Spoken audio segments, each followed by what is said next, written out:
On this episode of Win Over Depression, we're talking about how God can take the places where you have hurt the most and use them to produce strength, wisdom, compassion, purpose, and a testimony that reaches someone else. There are some experiences in life that change you forever. Some pain goes so deep that while you are living through it, you cannot imagine anything meaningful ever coming out of it. You may feel brokenhearted, disappointed, exhausted, confused, or even angry with God. You may ask, why did I have to? God always told me that my greatest testimony would come from my... I am your host, Tamara Trotter, depression overcomer, author, social work expert, proud Delta, loving daughter and sister, aunt to 8 and great aunt to 3.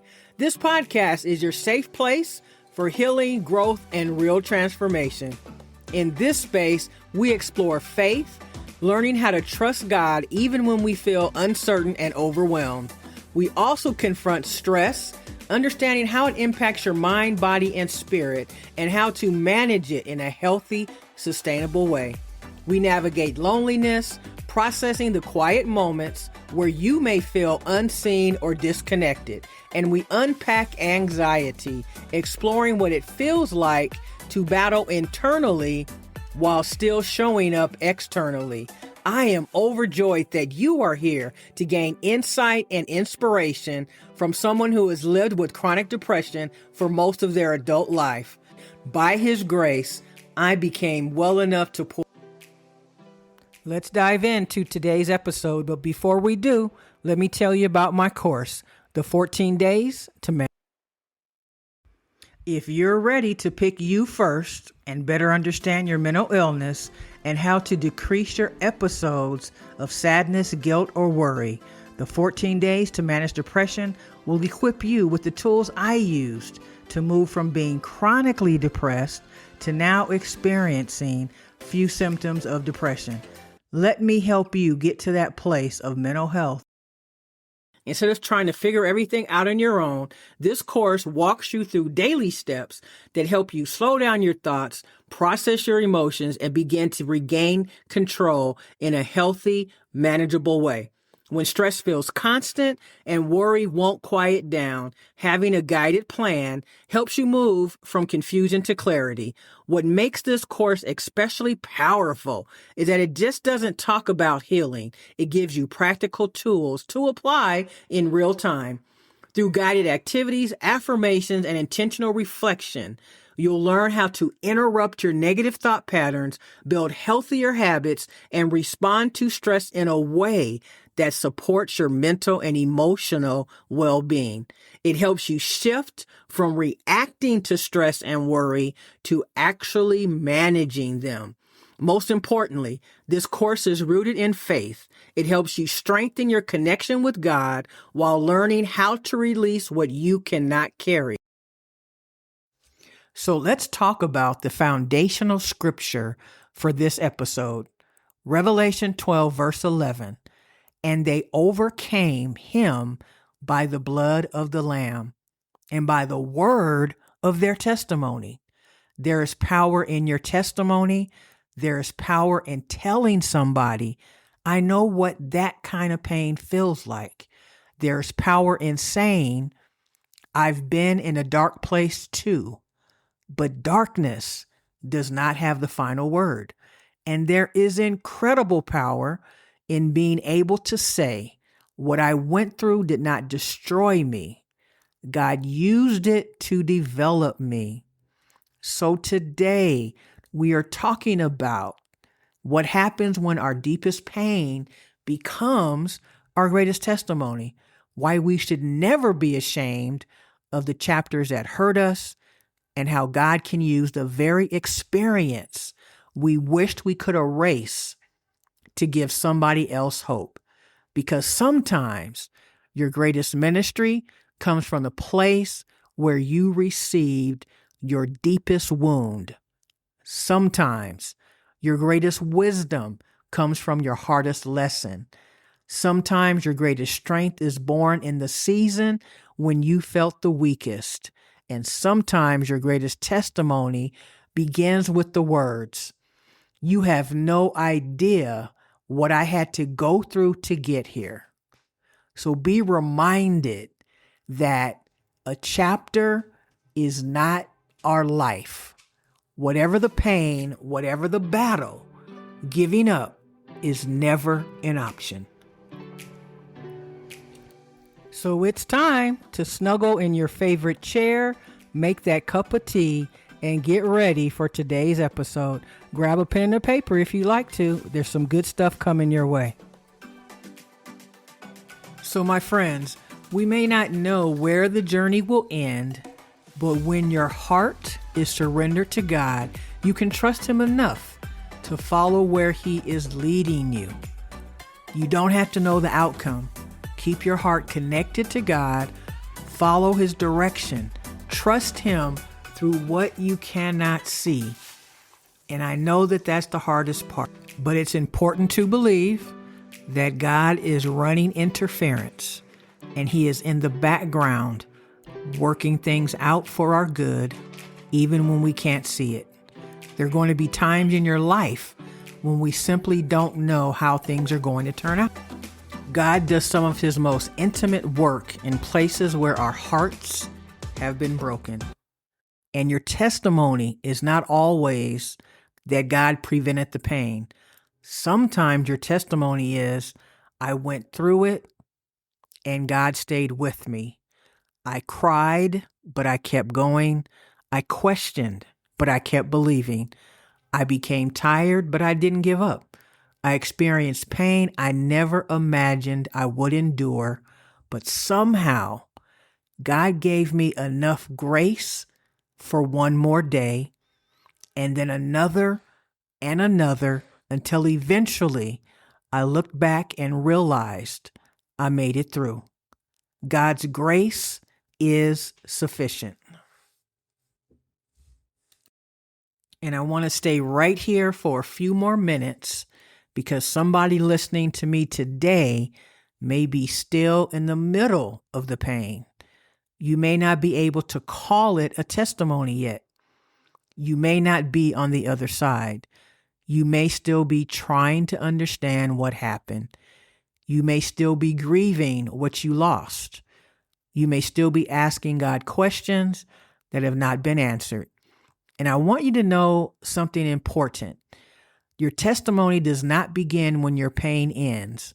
Your testimony begins the moment you decide that the pain will not have the final word. Again, your testimony does not begin when the pain ends. Your testimony begins the moment you decide the pain will not have the final word. Sometimes we think a testimony has to be neat. We think we have to be completely healed, restored, completely over it, and able to explain exactly why everything happened. But we all know that life doesn't work that way. Sometimes your testimony sounds like, I'm still healing, but I'm still here. I still have difficult days, but I'm stronger than I used to be. I still don't understand everything, but I trust God even more than I ever did before. I still cry sometimes, but those tears don't mean I've lost my faith. They mean I'm human. That is a testimony too, because healing is not always the absence of pain. Sometimes healing is discovering that pain no longer controls you. There was a time when thinking about what happened may have taken you completely under. Now you can think about it and breathe. There was a time when you couldn't even talk about it. Now you can tell your story. There was a time when you thought your life was over, but now you are beginning to see that there are still chapters left to live, and that is progress. Progress is always what we're looking for. That is healing, and that is God working in the background. 2 Corinthians chapter 4, verse 8 through 9. We are troubled on every side, yet not distressed. We are perplexed, but not in despair, persecuted, but not forsaken, cast down, but not destroyed. You may have been knocked down, but you were not destroyed. You may have been disappointed, but you were not destroyed. You may have been rejected, betrayed, abandoned, overlooked, misunderstood, or wounded, but you were not destroyed. And sometimes that alone is the testimony, because you are much stronger than you give yourself credit for, and you are stronger than you ever thought possible. It is during these times that you realize just how strong you are and how deep is your resilience. So don't abandon the journey because today's chapter is difficult. You haven't read the whole story yet. Sometimes we try to judge the entire book by the chapter we're currently in, but God isn't finished writing. And at the time, you didn't know that you survived something that you thought you couldn't survive. You know, one of the things pain can do is convince you that something has been taken from you permanently. Your joy, your confidence, your sense of safety, your ability to trust, your dreams and your hopes. But God knows how to restore things pain tried to steal. And restoration does not always mean God gives you back exactly what you had before. Sometimes restoration means He gives you something different and deeper. Maybe you get the older version of yourself back. Maybe God develops a stronger version of who you are and gives you the ability and the discernment to figure things out, to be clearer, to understand what your next best step should be, and to have the confidence that you are in fact making the right decision. So remember, this new you is a wiser version, a more discerning version, a version of you that understands boundaries, a version of you that knows your worth, a version of you that no longer needs everybody's approval, a version of you that knows how to pray when life gets difficult, a version of you that understands what it means to depend on God when there's nobody else to call. But here's the good news. Even when God did not cause the pain, He can still use it. He can take the pieces. He can take the disappointment. He can take the years you thought were wasted. And He can take the tears that nobody saw, the nights that you wondered whether you would ever feel yourself again. And somehow God can turn those things into compassion, wisdom, purpose, strength, and ministry. Think about how differently you speak to someone once you have actually lived through something. You don't just say, I understand. You really understand. When you have experienced grief, you know that sometimes the grieving person does not need a speech. They just need someone to sit beside them. When you have battled depression, you don't need someone to tell you to just brush it off, because you know that it just does not work like that. When you have experienced disappointment, you know what it feels like when a dream does not happen the way you expected. When you have to rebuild, you have to know how much courage it takes to begin again. And that is why your story matters. There is somebody who will hear your story differently because you did not learn everything you know from a book. You lived it. You know what it's like to feel afraid. You know what it's like to feel unsure. You know what it's like to feel like you're never going to get out of this struggle. And you know what it's like when it feels like nobody understands, nobody's helping you. But that gives your testimony power, because people don't always need somebody who has never struggled. Sometimes they need somebody who can look them in the eye and say, I've been there. I know what darkness feels like. I know what it's like to have questions. I know what it's like to cry myself to sleep at night. And sometimes the reason God allows you to remember what you came through is not so you can live in the past. It is to recognize how far He has brought you. There are things that once brought you to where you are now. And you got on your knees to pray, and now you have the strength to talk about it. And if God is still writing, that means the ending has not been decided by your worst moment. Isaiah 61, verse 3. Beauty for ashes, the oil of joy for mourning, the garment of praise for the spirit of heaviness. Think about that. Beauty for ashes. Ashes represent something that has already burned, something that has already happened and already been lost. And yet God gives us the ashes. Give me what is left. Give me what you thought was ruined. Give me the part of the story you don't know what to do with, and watch what I can make from it. Beauty to ashes. It's amazing. Maybe you cannot change what happened, but you can decide on what happens next. You can decide the pain will make you compassionate instead of bitter. You can decide the disappointment will make you wiser instead of hopeless. And you can decide that what tried to silence you will become the reason you use your voice. You can decide that what nearly broke you will become the very thing that you help somebody else stand. And this is when pain begins to become purpose, when wounds become wisdom, and when survival becomes testimony. Healing is not a competition. Keep praying, keep getting the help you need, keep taking care of yourself, and keep believing that this season does not get the final word.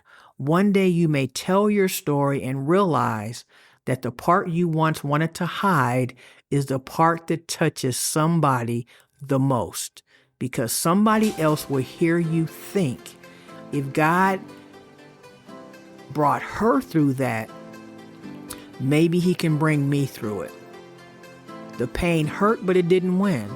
Depression came, but it didn't win. The heartbreak came, the disappointment came, the storm came, but none of it was able to overcome or disappoint what you already had established, because you are strong. So keep believing, keep moving forward, knowing that God will continue to carry you. He will continue to make sure that you get through it. Keep the faith, and always know that when God is for you, who can be against you? And no weapon formed against you shall prosper. Before I end today's episode, I want to invite you to join my Facebook community called the Win Over Depression Community. If you join and you drop your email, you will also receive the newsletter for Win Over Depression that comes out every single month. Remember, join the Facebook community Win Over Depression today. See you there. Before we go, I just want to remind you about the 14 days to manage depression. You can find it in the show notes. There should be a link there, and you will be well on your way. Invest in yourself today. The 14 days to manage depression will help you get to the place where you deserve to be. Don't delay. Get it today. Would you also do me another favor? Could you take 60 seconds and leave a review on Apple Podcasts? I would greatly appreciate it.